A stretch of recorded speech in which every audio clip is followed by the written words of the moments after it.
one farm agreed to track for a full year.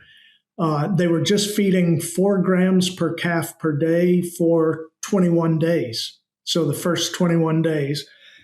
And they had been affected by a lot of pneumonia challenges and had about an 8% mortality and had for years going back. So at the end of a year of using the GML in their calves, just for the first 3 weeks, they had cut their mortality in half. So it was down to about 4%.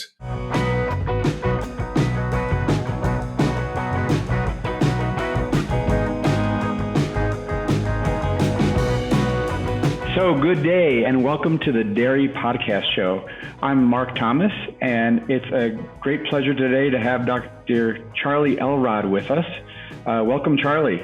Well, thanks, Mark. It's great to catch up with you. Likewise. So Charlie and I actually go back quite a ways.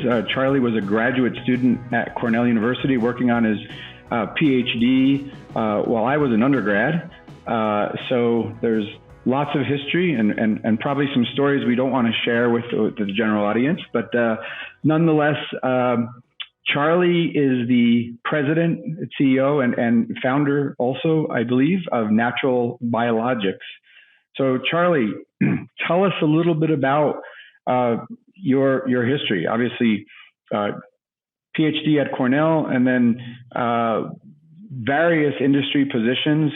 When I was still living in New York, we crossed paths many times, frequently with different roles that you had, different positions, and now your own company and lots of innovative products. So give us some background. Yeah, sure. So, honestly, it all started about 45 years ago. I built a small dairy in Northwest Georgia and started milking cows. And I just absolutely loved cows. And so I had dropped out of college to do that. So then I went back to school and finished my undergraduate degree at Berry College, and then came up to Cornell for grad school. And I studied kind of the intersection of nutrition and fertility in dairy cows. So that was a lot of fun work.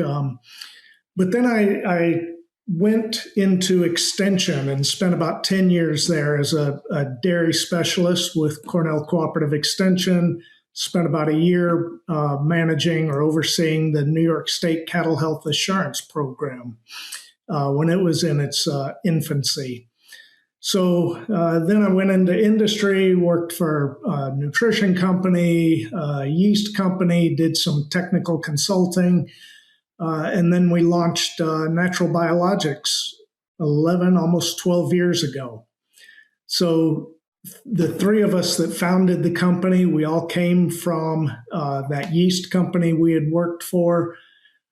And we did a lot of the research that kind of validated how and why those products worked. And so we came out of that with a great deal of confidence that these natural compounds could be very biologically active.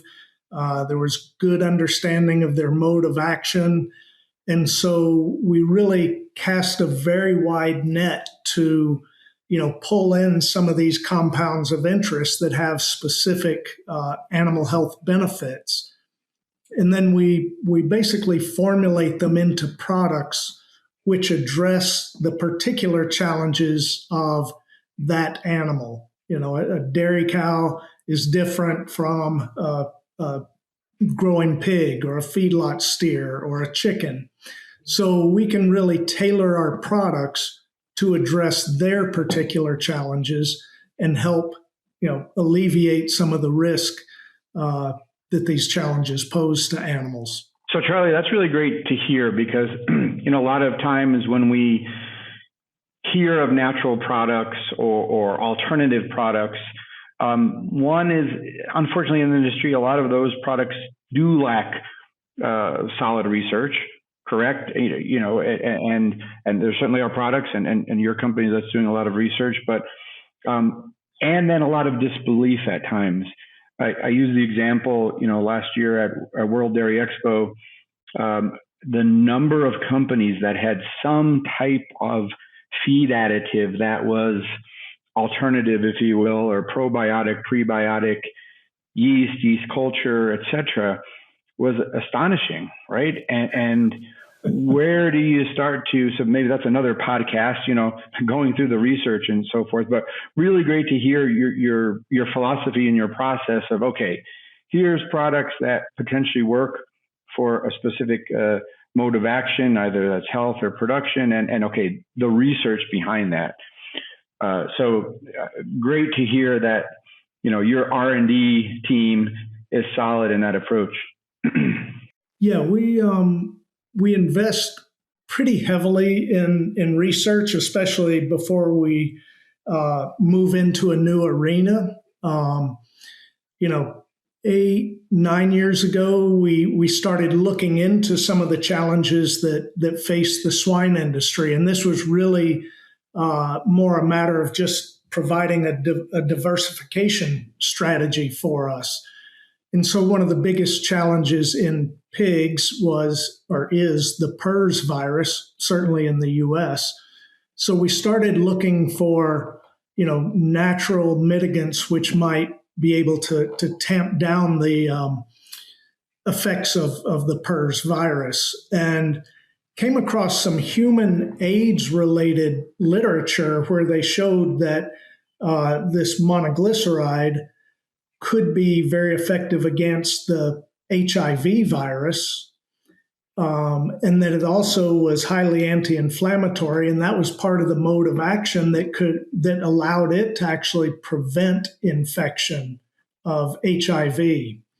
So fast forward a couple of years, we were looking at the PRRS virus, but 2018, ASF, African swine fever virus, burst onto the world stage, and by some estimates killed a quarter of the world's pigs, mostly in China. And so we kind of pivoted some to look at ASF, and we collaborated with the National Academy of Science in Armenia, and then another researcher at Sungkyunkwan Kwan University in South Korea, and started doing some research on ASF, and found that this monoglyceride was highly effective at reducing the level of infective virus in both kind of cell culture adapted as well as wild type ASF virus. So it just kind of grew from there. And we've done, for a dairy repro guy, learning all this virology stuff was kind of fun. So, we built on that, and we've done some studies in, lateral transmission studies in pigs.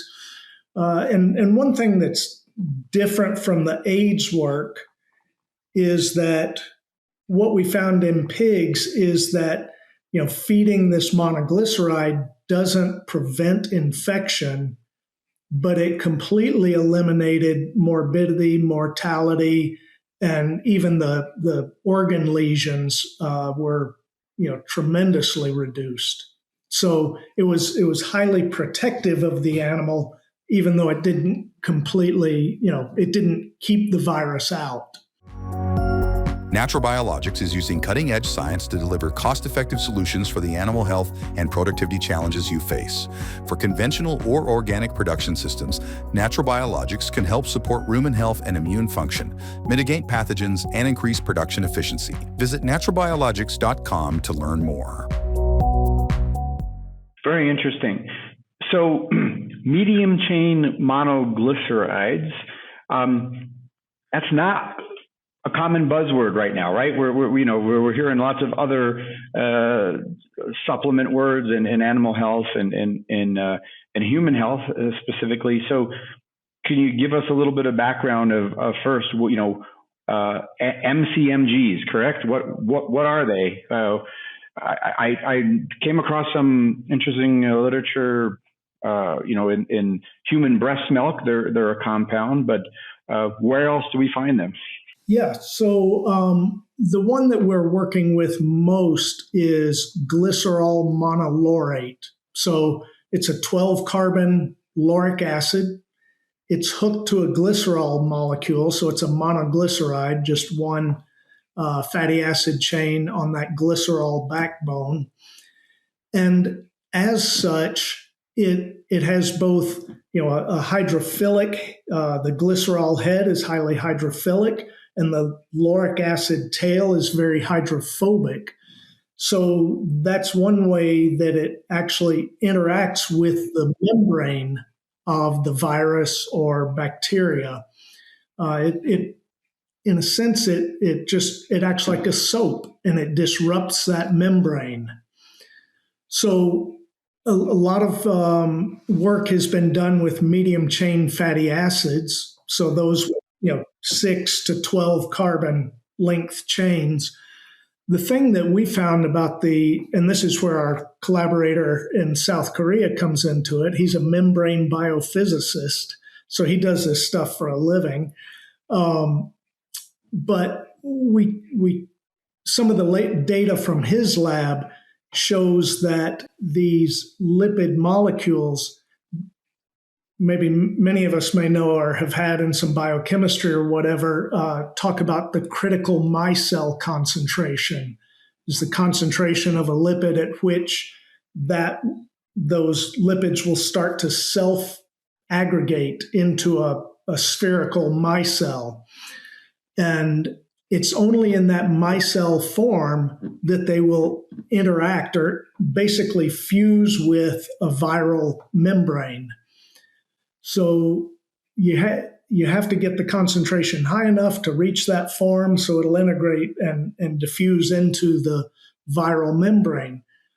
Well, as your fatty acid chain length gets longer and the critical micelle concentration goes down, then you have a more effective ingredient. So lauric acid by itself has a critical micelle concentration of like 900 micromolar.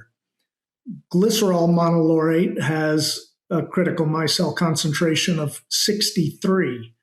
So it's only above that concentration that we begin to see that it has activity. And we've tested a whole bunch of different fatty acids and monoglycerides and found that this is one of the most effective.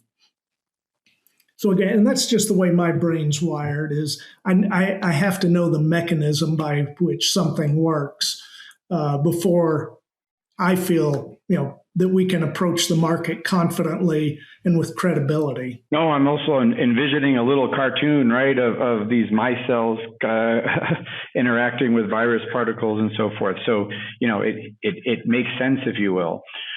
So let's fast forward a little bit to now commercial product that is available and in this form for calves. Yes, and we've been using it in pigs for several years now. We've done some testing with HPAI and actually are working on a grant with University of Georgia to study HPAI and do some challenge studies there in poultry. But we started thinking about calves and kind of hypothesized that it could be highly effective and I should back up a little and say that this really only works as highly effective against lipid enveloped viruses, which we all learned way too much about during the pandemic, right? So the coronavirus is a lipid enveloped virus. African swine fever, PRRS virus, PED, all of these are lipid enveloped viruses. So there are 4 of the calf hood viruses, which are also lipid enveloped. So bovine coronavirus, BRSV, bovine respiratory syncytial virus, BVD, viral diarrhea virus, and then herpes virus. They're all lipid enveloped. So our thinking was that if we could get that into calves early on, we could just tamp down some of that viral load because it does get absorbed. It does circulate in systemic circulation in the blood and the lymph. So it's present in the mucosa where many of these viruses will first enter the body, whether that's nasal, oral, or whatever other routes. So if we can get it out there into the circulation, that calf gets exposed, there's some antiviral activity there, just tamps down that viral load. The other piece of the equation that's really, really crucial is that glycerol monolaurate, GML, we call it, is highly anti-inflammatory. So thinking back to that HIV research, that was part of the reason it worked, is that, say a virus particle hits a mucosal tissue, it stimulates an inflammatory response. The macrophages come rushing in as the first line of defense. They are actually the target for the virus. So they want to infiltrate, the virus wants to infiltrate that macrophage, set up its replication machinery, and then that macrophage goes circulating through the body, spewing virus as it goes. So if we reduce that inflammation, we don't get as much macrophage recruitment, we get antiviral activity at the tissue level. So it just never has an opportunity to really take hold and replicate and cause all that damage. Is there any antimicrobial, antibacterial effect? Yeah. And actually, you mentioned the human breast milk. There's a guy at University of Iowa who's done a lot of work. He works mostly in human bacterial pathogens. And he's done some exhaustive screening, and it's predominantly effective against gram-positive bacteria, but also there are, in one of his papers, there's probably 15 of the gram-negative bacteria that he's tested that it's also effective against. And it's by the same mechanism. It basically goes into that lipid membrane that the cell wall of the bacteria and disrupts that. And so in disrupting that membrane, they all have lots of surface or membrane-bound proteins that are receptors or energy metabolism or enzymes or whatever, transporters. So when that lipid membrane gets disrupted, then the shape of those proteins gets disrupted, so they no longer work. So it may not be completely bactericidal, but it might be bacteriostatic in that it just disables that bacteria from replicating. And Charlie, I came across some other research that maybe there's some benefit of like reducing intestinal permeability, maintaining tight junction. Is that through the anti-inflammatory effect, or is that some direct effect? So we did a little study with Barry Bradford and really demonstrated in a very beautiful dose response that the more GML that was present, it actually inhibits NF-kappa beta, which is kind of a master signaling cytokine for inflammatory processes. So it's certainly working at that level. And then we also, with Barry's lab, looked at that gut permeability, and it does help preserve that. We really could not tease out whether it was a direct effect on the tissue level or whether it was just kind of an ancillary benefit of reducing the inflammation. So I can't really answer that, but the end result is the same, that improved tight junctions, improved gut integrity. And that's going to be beneficial for a whole host of reasons. Every dairy producer knows longevity doesn't happen by accident. AgriComfort, the cow comfort specialists, design rubber flooring and stall products that help support mobility and keep cows productive longer. It's about creating an environment where cows can perform year after year, because when she stays healthy and productive longer, that becomes part of your story. AgriComfort, because her longevity is your legacy. Visit agri-comfort.com to learn more. Okay, no, that certainly makes sense. So you mentioned before we connected, you have some research or some data from a calf ranch herd that you're working with. Can you tell us a little bit about the use in calves? Yeah. So what we started, we just started talking to some people about it. Would they be willing to test it? Could we put it out there and see just what the practical experience was? We looked a few years ago at doing a BRD challenge in calves, and the budget was just astronomical, and that's when calves were $900 a piece. So you imagine and now they're close to 2,000.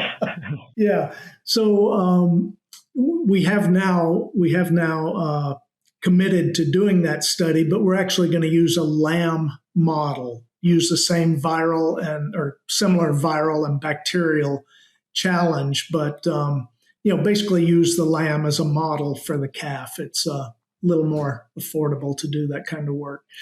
But anyway, before we collected that controlled data, we just started getting it out on some farms, and people were reporting back very good results. So one farm agreed to track for a full year. They were just feeding 4 grams per calf per day for 21 days. So the first 21 days. And they had been affected by a lot of pneumonia challenges and had about an 8% mortality, and had for years going back. So at the end of a year of using the GML in their calves, just for the first 3 weeks, they had cut their mortality in half. So it was down to about 4%. Their treatment rate was significantly less. They estimated that they had, at the end of the year, they had 135 more calves coming into their herd than they would have, beforehand with that 8% mortality rate. So, you tell me what the value of 135 calves is to a dairy. That's, I think, some pretty big money. Well, today, as we said, I seen some $1,900 for day old. So again, it's a clear return there. I think they had a treatment savings of about $45,000. So, and all of this was for an investment of about 70 cents per calf. Okay, that was going to be my next question, Charlie. A bit of the logistics. This is a powder. This is a liquid administered daily in the milk. What are some of the characteristics of this product? Yeah, so it's a dry powder. It's a really small prill. It's got a very low melting point, so it may not completely melt in milk replacer when it's being mixed, but it would certainly go into suspension, probably attached to some of the other fat globules and stuff like that. So yeah, and now we have some going into milk replacers at the plants where they manufacture the milk replacer. So we're just using it, like I said, for the first 3 weeks of life, get calves past those first few challenges when respiratory and diarrheal diseases crop up, and then take it out. And it's that kind of program has been working very, very well. I like that approach also. I'll say a little bit of transparency, right? But a company that's recommending a product for a strategic period of time, I mean, it would be real easy to say the entire milk fed period, what have you. But okay, let's target when we need these products, correct? Yeah, and that's another thing. I don't know that we're all that different, but most of us in the company have worked in production agriculture. As I said at the top, I built and ran my own dairy back in the early 80s when things kind of got little topsy-turvy. Many of my colleagues grew up on farms or have worked in production ag, so we know how hard livestock producers work to make their money, and we're not going to abuse that trust by putting out crappy products or trying to grab as much as we can. We want to use these products judiciously, effectively, and where they can provide the greatest return to the livestock producer. So we'll probably get some questions I would potentially imagine, or as folks are listening, as we talk about monoglycerides. It's a really small inclusion, obviously, or dose, but is there any nutrient coming, energy coming from this, or are we just talking such a minuscule amount that there's no effect? Probably minimally. I mean, 4 grams in a calf who's consuming a milk replacer that's 22% fat or something like that. So it's going to be a minuscule amount of additional energy if we just looked at it, kind of from the caloric standpoint.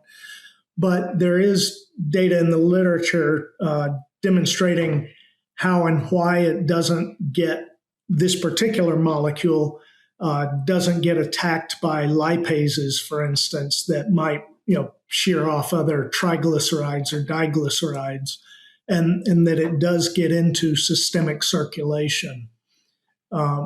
We actually, and I know a sow is not a cow. There's this rumen that we have to contend with, but in kind of a proof of concept study, we fed sows a very large quantity of the GML, and we were able to detect a 7-fold increase in the amount of GML in the milk. So it will get taken up by the mammary gland and expressed in the milk as native GML. Okay. So as you mentioned the cow, is there any work in adult cows, lactating cows? And then you also mentioned the rumen. Is this need to be a protected product, or what are the potential logistics around a product that can have some benefit in the lactating cow? We have actually just started. So we've had this hypothesis for about a year, but haven't been able to get anybody to take us up on it, especially if they're screening bulk tank milk by PCR for the high path avian influenza. Typically, there's about 2 weeks between the first detection and any clinical signs of the virus. And that is, by the way, another lipid enveloped virus. But our hypothesis is that at detection, if we could get the material into the cow, that we might be able to, again, stop that inflammatory cytokine storm, tamp down the viral load, and maybe cows would sail through it a little more easily. We haven't gotten anybody to take us up on that, but we do have some herds out west that, where they're still seeing HPAI crop up pretty regularly, and it's seeming to mutate and causing different effects in different geographies. But we are getting some herds that will pull it in and start feeding it as they first begin to see, a few cows breaking with what they suspect is HPAI. And just by word of mouth, it seems to be, moving around some. So we did do a study with Joe McFadden at Cornell and fed 50 or 150 grams of the GML to lactating cows. His hypothesis was it might alter the rumen microbiome and reduce methane. It didn't do anything for methane, but it did shift the milk fatty acid composition. It shifted the milk protein composition a little bit. So it's certainly having some biological effects there. Charlie, this is really interesting, and as I'm listening to your comments about the different species that you and your team are working with and different products, really, we have more and more clients that are definitely looking to reduce significantly antimicrobial use. Metaphylaxis, if you will, or preventative type treatments, they're trying to move away from. Granted, we still have a long way to go. As we work in many countries around the world, there's less regulation around antimicrobial use and especially some feed grade antibiotics. And sometimes I'm frankly horrified by, the number of calves that get, antibiotics every day of their milk-fed life, if you will, as a preventative. But really, this is the direction of antimicrobial stewardship in finding these innovative products, right, that don't carry the antimicrobial name to them. Well, there's that, but also the benefit that the virus, the bacteria, whatever, it really can't develop resistance to this. I mean, it's why washing our hands still works, right? Because the pathogens can't really adapt. They can't change gene expression to change the composition of their lipid membrane. So when we put something in that basically just disrupts or dissolves that membrane, there's no way they can adapt to avoid that or evade that action. So, we can reduce reliance on antibiotics, but we can also feel safe that we're not going to be developing resistance patterns with some of the compounds like this. That's a really cool point. And as yes, we see resistance. Battling some cases of Salmonella Dublin now with some of our clients here in Mexico, and you get back an antimicrobial report, and there's one or two antibiotics that work. Right, that's kind of scary, right? Oh yeah. And then when there's some abuse of those, if you will, or inappropriate use, I'll say, then you're even more concerned. Hey, this is the last antimicrobial available. What are we going to use when you don't have anything else? Yeah, and that's where, again, with some of our yeast components, this is a fairly old concept. 20 plus years of the mannan-oligosaccharides in the yeast cell wall, are very effective at binding with the Salmonella and E. coli and basically flushing them out of the system, preventing their attachment and colonization. So, we've done some studies in egg layers and we've used antibiotic-resistant Salmonella challenges and, find that we can significantly reduce, colonization of different tissues, the ovary, wherever in the chicken. So again, using tools like this, I think to just generally lower the load and reduce the environmental load can be really highly beneficial. So Charlie, what are some the kind of next molecules or you obviously you have some proprietary research and so forth, but for those folks that are interested in this topic, et cetera, what are some other exciting avenues that you guys are potentially investigating that may be less mature, but future products that may become a common supplement, if you will? Yeah, so we're kind of doing a soft launch of a new product. It's a new compound in our portfolio.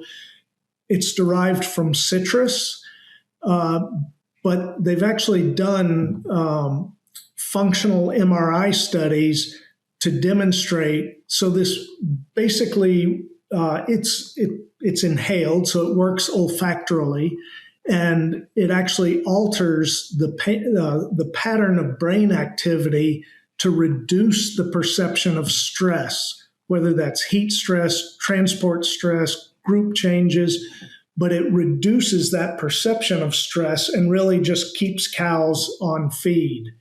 So we're getting some out into some herds where we can collect some data, and then we're planning some more controlled studies to look at this. But again, some of the data on this particular compound, demonstrate that it, actually some places it suppresses activity, some places of the brain it enhances activity, but kind of the net result is that the animals just kind of stay on an even keel and keep doing what they're there to do. Okay, and that's a citrus-based type product. Correct. Yep. Okay. The calf product here, not to be commercial based, but I think very interesting topic. And so this, if one of our listeners is interested, they can go to your website, I would imagine, and find some more information to contact you folks and this product, correct? Yeah, the product's name is Proleus, and it's the GML, glycerol monolaurate, and widely available all across the country. So. Excellent. It's time for our famous three. Feed formulation software is stuck in the past. Most tools haven't evolved beyond basic least cost optimization. A Diet Forge changes that. It's an AI-powered platform with nonlinear ingredient modeling for enzymes and additives, cost per gain and maximum profit optimization, and real-time collaboration like Google Docs for nutrition. Every recommendation is grounded in world-class research, built for modern nutritionists who need more than legacy desktop software can deliver. Work seamlessly with your team and optimize the way modern operations demand. Try dietforge.ai free today. Feed formulation, finally modernized. Well, Charlie, really, really interesting topic, and it's great for me because I got to dig into some molecules, if you will, that I was less familiar with in general. So got to learn a little bit myself, and of course, always great to catch up with you. As we wrap up, the Dairy Podcast has their famous 3 questions. So I'm sure you've prepared. But one is, what resource do you look for on the dairy side? It sounds like maybe lately it's been some biology or some immunology texts, but what do you generally go to? Yeah, well, of course, if it's dairy related, Journal of Dairy Science, but Journal of Animal Science and Biotechnology produces a lot of good work in this field. But you're right. I've 4 years ago we started on the poultry side and have been doing a ton of studies there. So I'm reading some of the poultry literature, some of the virology literature. So it's really more topical than species focused. So just trying to keep up on that is nearly a full-time job. And then when you're not thinking about virology, immunology, and innovative products, anything recent, documentary, book that may or may not be relevant to the dairy industry? Yeah, well, and I guess maybe it's as a business owner, it has particular relevance, but actually for a long time before that, I've always read The Economist because it has, it covers business, finance, politics, science and technology, just a really wide range of, really useful. It kind of gives me some context for what's going on in the world. And I think those are always really relevant in our own businesses, and then working with our clients also, right? They always bring innovative thoughts or things that we can implement, not only for ourselves but for the folks that we work with and support. And then certainly as we wrap up, you were yourself a dairy producer, so what are some of the attributes that set aside those progressive producers that are still in the industry today? I think that's what I see is the ability to integrate across the many fields literally and figuratively, that they have to work in, whether it's agronomy, finance, physiology, whatever, mechanics, all of that. They have to be able to integrate all that knowledge from across the entire complexity of their operation. And those that can do it well, are really very successful, I believe. Jack of all trades. Yeah, definitely. Yeah. I think that myself some days as you multitask amongst different parts of business and working with clients. So Charlie, a sincere pleasure to about a month ago reconnect with you at ADSA. Some great conversation there for Tom Overton's. For those of you listening, Tom Overton was given a significant award for the number of publications. So Charlie and I got to visit during Tom's reception, and then again today with some innovative products and research from Natural Biologics. Great to catch up with you, Mark, and look forward to talking with you again soon. So for all of our listeners, again, please keep in mind the sponsors that make this podcast possible. Again, for Charlie Elrod for joining us today from New York, and for all the support of our listeners in connecting and listening to new and innovative information. Thank you.